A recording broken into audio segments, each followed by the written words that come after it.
This is Francesco Abruzino with the Uncensored Report. It's done. We have a 45th president, Trump. Almost said Obama there. And I loved what he put out. I loved about bringing the White House back, and it's the people's house, and it's the people that are going to make the decisions, and the elitists, the globalists out there are gone.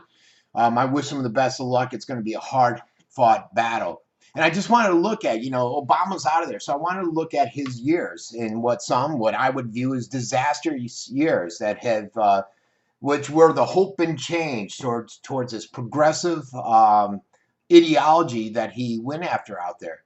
And he basically wanted to fundamentally change America. And he did that. He took our Constitution and basically stomped on it. He wanted to make us more of a European-style socialist democracy. And that's all gone now. Hope and change is come and gone. And we hope that what's happened is that the American people have said, look, we reject this. We don't want this. And they did that when Hillary tried to run against them. And instead, we elected this guy, Donald Trump. No prior political experience, not part of that established political dynasty that's out there. And we did it because he said, I promise you, I'm going to take apart all these achievements. And, you had Obama out there last week, and we're going to touch on some of the stuff he was out there bragging about how he was so supposedly successful with all this different thing. And the media whores out there were saying how great he is. I think I put up a cartoon earlier where the media was applauding and crying, Obama, you're leaving. And the CIA said, get the press. And they're like, that is the press corps. But he's not leaving for long. He's promising to stay there. And a lot of people say he's going to be running a de facto government out there. But what I wanted to do is just look at all these things that he said he accomplished. And if you just look at the economy, he took office, I'll give him that, when we were in a major financial crisis. Everybody knows that. But what he did is, instead of acting some growth policies out there, he raised taxes and spending, which essentially brought our economy to a snail's pace. He told us, hey, if we don't pass this $1 trillion stimulus, the shovel-ready stimulus, that unemployment's going to go up to 8%. Yet unemployment still skyrocketed with it. And Obama ended up being one of the first presidents ever not to have never achieve a single year of GDP growth at 3%. Think about it. And they keep talking about unemployment, how great it is, but it's not the true factor. It doesn't take into consideration new jobs or part-time jobs from companies that are trying to skate Obamacare regulations and mandates that are out there. The quality of the jobs, how much worse they are. It doesn't talk about the 90-some-odd million people that gave up looking for a job. And a lot of people will come out here and say, you could cherry pick numbers the way he has and come up with unemployment. Or you can look at the real unemployment, which I hope Trump does, and see that it's more like maybe 25%, 24%. And then look at the quality of these jobs. It's kind of like what I've been saying for years with inflation. The Obama team kept saying there's no inflation, but as the years progressed and I kept going for groceries, I could see there was inflation because my grocery bill was getting more and more money. And that's because the same thing. They'll take, 40 numbers, and they'll cherry pick the best ones for the 10 numbers or however many numbers they need and say, oh, see, inflation's in check because we picked the numbers. But nobody knows that, and they just listen to the government spit out these lies, this misinformation. And so now we're out there. We got this, our national debt is mind-boggling, $20 trillion that our kids are going to be saddled with. His foreign policy, he basically said, look, we don't want to be the world leader. We're going to take the back seat to everything. And so he basically was out there, and one of his first acts was to cancel missile defense, that agreement that we had. It was to protect basically Poland and the Czech Republic. And this was a deterrent against what they foresaw as Russian aggression. He sent Secretary of State there, Clinton over there. How can we forget with the reset button? We looked like a joke and basically gave Russia the green light to act more aggressively. Our overthrowing of governments. I've told many people, and it's out there, it's documented, with Nolan, the assistant ambassador, we were responsible for funneling money into and the overthrow of the Ukraine because that Ukrainian government voted not to join the European Union, And next thing you know, we're putting in money to overthrow it. We're talking about the puppet government we want to put in there. We're making Russia look like a bad guy. And nobody's talking about the I believe it was 95 agreement where Russia was allowed to have 20, 30,000 troops in Ukraine. But the way the media was passing it in the White House is Russia's invaded the Ukraine. Crimea has been part of Russia for how long? They voted, yeah, we want to go back. No problem. But they all made it seem like Russia was the bad guy in there. How about Iran? How can we forget Iran, where they got protesters out there that are being beaten and shot and killed, but nothing about from Obama. Yet he goes in and he negotiates these agreements with this tyrannical regime for nuclear weapons, which basically will say give them the capability to be a nuclear threat without a treaty or anything ever being signed, because he says it's not a treaty. So it doesn't need Senate ratification. How about how he got caught funneling $2 billion in cash to Iran and overnight on a plane? He says it wasn't for repayment. It wasn't due to nuclear deal. It wasn't ransom to get back our sailors. And we're all stupid enough to buy into it. Nobody holds them accountable. And we need to hold Trump accountable too. I'm not a Republican. I'm an independent. If Trump screws up, we need to hold him accountable too. It doesn't stop just with Obama.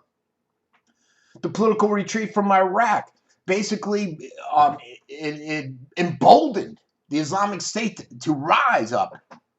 Our launches of attacks in Libya.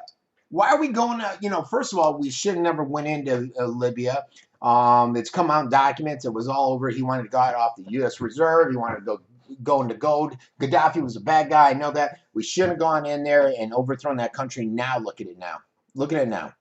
North Korea, they're getting ready to test intercontinental ballistic missiles. A nuclear-capable country that's ran by a mad dog. All because of these foreign policies out there.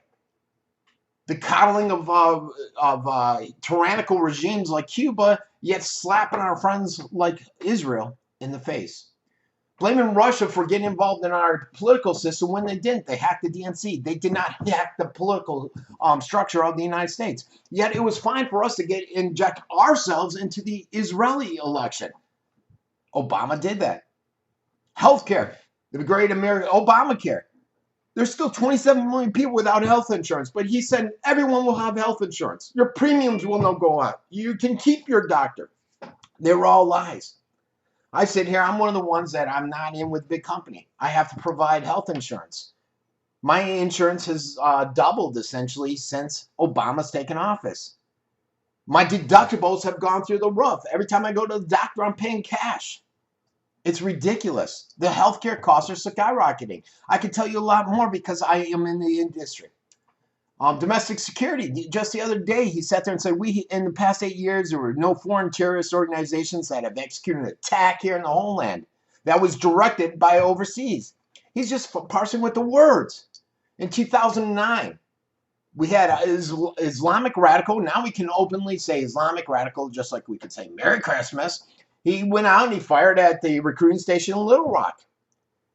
You had Fort Hood, where you had this U.S. Army Hassan guy who did it in the name of Islamic radicalization. He killed 13 soldiers, wounded 30. The Boston Marathon.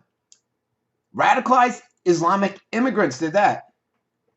But they were able to do this, capable of doing this, because Obama, over his last 8 years, minimized and dismissed the threat of radical Islam. He wouldn't even say it. Claiming they don't represent true Islam, which maybe they don't, maybe they do. Instead, he turned it around that the true enemies were Christians, the veterans, Tea Partiers, pro-lifers, patriots. How about race relations? They're at the worst. He was just out the other day and saying they're at their best. I think they're the worst I've ever seen. He gets out there and blames racism on the deaths of black criminal thugs like Trayvon Martin, Michael Brown, oh, sweet kid, Michael Brown, on the system. Forget the fact that Michael Brown, the police were cleared on it. It wasn't any fault. Obama went out of his way to blame the cops. Even when that one Islamic radical guy, I can't remember his name, shot the cop 13 times in the Philadelphia. He said nothing. He did nothing about that. His political rhetoric has been consistently incendiary. He's been out there treating his policy differences not to honest disagreements, but to the evil motives of his opponents. You know, those nasty Republicans, those hijackers, terrorists, bomb throwers, bigots, homophobes, xenophobes, instead of what the real issue is. And most of his policies never gained a real majority support out there. And that's why he had to put out these executive orders out with a phone and a pen, because he could not get the approval of Congress. Instead of calling a treaty, he'd call it some kind of agreement. And now it was actually a stupid move, because now all Trump's got to do, he's already gone in there. I'm watching it on a screen over here on another computer. He's already gone in and signed his first executive order. So that's all he's got to do. He's going to reverse all this stuff that Obama put in, all these things. And if Obama would have taken the right track, gone before Congress, did what he was supposed to do instead of a pen and a phone, executive orders, some of this stuff would have been in place, and some of it was good. Obamacare's got a lot of good attributes, but it's got a lot of horrible attributes too. Think about it. His legacy. He should have just went out and put it on some toilet paper, because that's about as good as it's worth.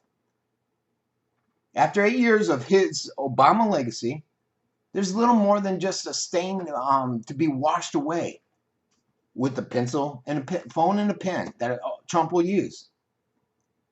You know, he mocked Republicans saying, hey, look, you're going to have to accept my radical agenda. If you got an issue, get a plan together, go out and run. Elections have consequences. And now this election hasn't a consequence for Barry and his gang of Democrats out there.